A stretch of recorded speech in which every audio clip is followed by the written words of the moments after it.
Et Nicolas? cela montre que le marché du travail le plus rigide du monde est en train de se libérer d'un carcan. Alors ce carcan, c'est la loterie des prud'hommes, un cauchemar pour les employeurs qui ne savaient jamais combien de temps allait durer la procédure, ni combien elle pourrait leur coûter. Eh bien, 1 an après les ordonnances réformant le Code du travail, le nombre de recours au prud'homme pour licenciement abusif a chuté de 15% et même de 50% dans certains conseils de prud'homme comme en Île-de-France.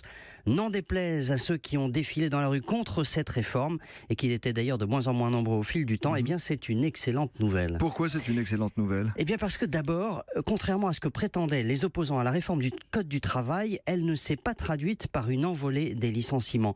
Le gros changement dans les recours au prud'homme, c'est que la loi a instauré des barèmes de dommages et intérêts en cas de licenciement abusif.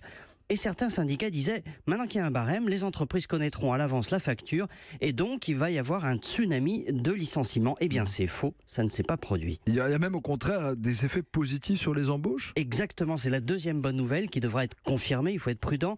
Les employeurs disaient, si les procédures de licenciement sont plus claires juridiquement, alors on prendra plus facilement le risque d'embaucher.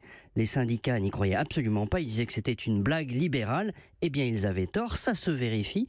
Les embauches en CDI augmentent. Les employeurs disaient aussi, s'il y a moins de litiges, on transformera plus souvent des CDD en CDI. Et bien là encore, grâce à la réforme, c'est exactement ce qui est en train de se passer. C'est donc une révolution positive dans ce marché du travail qui reste quand même très rigide. Merci beaucoup Nicolas Barré, c'était votre édito écho et c'est tous les jours.